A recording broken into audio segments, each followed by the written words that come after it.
میں نے 2011 میں اٹیمپٹ جب لی تھی تو میں 775 میرٹ نمبر پر آئی تھی. میں ایلوکیٹ سے مجھے ہرٹ کیا تھا وہ تھا رشتہ داروں کی ادھر ادھر کی باتیں. اور وہ باتیں کیا تھی, کسی نے یہ اپریشیٹ نہیں کیا کہ جس سے اتنی محنت کی 775 بس اتنا ہی تھا. کچھ لوگوں نے یہ باتیں کی کہ نہیں یہ تو CSS کرنے کے لیے تو اتنے بڑے دماغ کے لوگ ہوتے ہیں. ایک رشتہ دار اس طرح کی بات کی, وہ تو اتنے بڑے دماغ ہوتے ہیں, اتنے پیسے لگائے جاتے ہیں, اتنی تیاری کی جاتی ہے, ایسی جگہوں سے پڑھا جاتا ہے, پھر کہیں جا کے CSS ہوتا ہے. تو یہ باتوں نے بہت ہرٹ کیا, لیکن میں شو نہیں کرتی تھی. اور اس کا میں نے حل یہ نکالا, میں نے اس رشتہ دار کو ملنا ہی چھوڑ دیا. میرا نام عائشہ بٹ ہے اور میں ایز اے پولیس آفیسر کام کر رہی ہوں. میں 2013 میں ایلوکیٹ ہوئی تھی, PSP میں ایلوکیٹ ہوئی تھی, اور اس وقت میں as a SP ARF Lahore کام کر رہی ہوں, اور میرے پاس ڈولفن کا ایڈیشنل چارج. اس انٹرویو کے تھرو میں نے ان لڑکیوں کو ایک پیغام دینے کی کوشش کی ہے جو اپنی زندگی میں کوئی مقام حاصل کرنا چاہتی ہیں. میرا ان کو ایک سادہ سا پیغام ہے کہ زندگی میں خواہ وہ ایک عورت کی زندگی ہو یا مرد کی زندگی ہو, اس میں کامیابی کبھی بھی محنت کے بغیر نہیں ملتی. اگر آپ اپنی زندگی میں واقعی میں کچھ کرنا چاہتے ہو, نیک نامی چاہتے ہو, کامیابی چاہتے ہو, تو آپ کو اپنی زندگی میں ایک ڈائریکشن سیٹ کرنی پڑے گی, ایک گول سیٹ کرنا پڑے گا, اور اس کے لیے شارٹ کٹ کی نہیں, آپ کو واقعی میں محنت کرنی پڑے گی.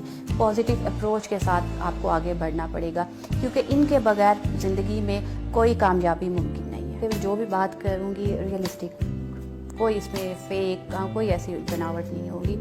جب میں اس فیلڈ میں جب میں PSP میں ایلوکیٹ ہوئی تھی تو آئی واز اونلی فیمیل بیچ کے. ہم 27 تھے اور ہمارے ساتھ 2 ایئر فورس سے آفیسر آئے تو ہم لوگ 29 تھے. آخر ایسی کون سی چیز تھی جس نے ٹریگر کیا اور میں CSS کی طرف آئی. اگر میں اپنی جرنی پہ بات کروں تو میں بہت بار پہلے بھی اس پہ بات کر چکی, کیونکہ میرے فیملی بیک گراؤنڈ ایسا نہیں تھا کہ جس میں CSS کے لیے یا کسی اور جاب کے لیے کوئی گنجائش ہو. CSS کا تو کوئی کانسیپٹ نہیں تھا نا, وہاں پر ان لوگوں کو نہیں پتا تھا کہ اس نام کی بھی کوئی چیز ہوتی ہے. ان کے لیے میں کیا چیزیں تھیں, لڑکیاں کیا جاب کرتی ہیں, یا وہ ڈاکٹر ہوتی ہیں یا وہ ٹیچر ہوتی ہیں. جب میں نے اپنی ایجوکیشن اسکول میں تھی, میں نے میڈیکل کے لیے بات کی تو میرے فادر نے اس پہ ریفیوز کر دیا.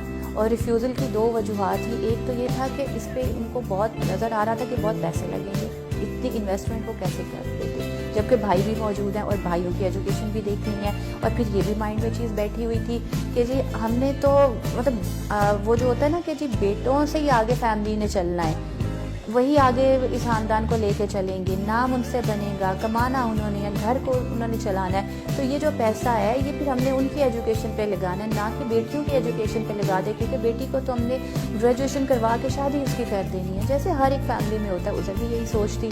کبھی ہمیں پیسوں کی وجہ سے ریفیوزل مل رہا ہوتا ہے کہ نہیں جی آپ یہ نہیں کر سکتے, کبھی ہمیں سوسائٹی کی وجہ سے مل رہا ہوتا ہے کہ سوسائٹی خراب ہے تو ہم اپنی گھر کی بیٹی کو باہر نہیں بھیجیں گے. تو ہمیں اپنا رول پلے کرنا چاہیے. میں اب ایسا کچھ کروں گی کہ میرے والدین اس چیز سے نکل آئیں گے کہ جی, اور وہ کہیں گے کہ ہمیں اپنی بیٹیوں پر بھی اتنا ہی اعتماد کرنا چاہیے, اتنا ہی خرچہ کرنا چاہیے, ان کو ویسی ہی ایجوکیشن دلوانی چاہیے جیسے اپنے بیٹوں کو کرتے ہیں. یہ وہ چیزیں تھیں جو میرے مائنڈ میں تھی. اور اگر میں بات کروں کہ ایسا کوئی بیک گراؤنڈ بنا ہو یا کوئی ایسی بیس بنی ہو, تو ایسا کچھ بھی نہیں تھا. میری جو ارلی ایجوکیشن ہے وہ ہمارے محلے کا ایک اسکول تھا, میں وہاں پر پڑھتی تھی. اس کے بعد گورنمنٹ اسکول میں چلی گئی تھی. وہاں پر جو میں نے اسٹارٹ کیا تو میری 25 روپے فیس ہوتی تھی, اور وہ بعد میں گورنمنٹ نے وہ بھی فری کر دیا. تو میٹرک تک میری ایجوکیشن فری تھی. وہاں پر کوئی خرچہ ایسا کچھ بھی نہیں ہوتا تھا. گورنمنٹ اسکول تھا گجراوالا کا سیٹلر ٹاؤن میں. میرے لیے وہ بہت, اب بھی وہ مجھے لگتا ہے کہ وہ میرے دل کے بہت قریب ہے, کیونکہ وہاں سے سب اسٹارٹ ہوا تھا. میں جب اپنے محلے کے اسکول میں پڑھتی تھی وہاں پر چند ایک بچے ہوتے تھے. اسٹارٹ کیا تو اس نے میرے اندر ایک کانفیڈنس لے کر آئی, اور وہ چیزیں وہیں سے ڈیولپ ہونی اسٹارٹ ہوئی کہ مجھے کچھ کرنا ہے, مجھے اپنا نام بنانا ہے. جب میں اسپورٹس کی لڑکیوں کو دیکھتی تھی, میں اسپورٹس نہیں کھیلتی تھی, لیکن جب میں ان کو دیکھتی تھی نا کہ جی ان کا تو نام ہر پورا اسکول جانتا ہے, پرنسپل تک ان کا نام جانتی ہیں, تو بس مجھے بھی کچھ کرنا ہے. پھر چھوٹی موٹی ایکٹیویٹیز میں پارٹیسپیٹ کرتی تھی, نام بن جاتا تھا تو بڑی خوشی ہوتی تھی. میں کالج میں گئی, وہاں پہ بھی ایجوکیشن کی یہ صورت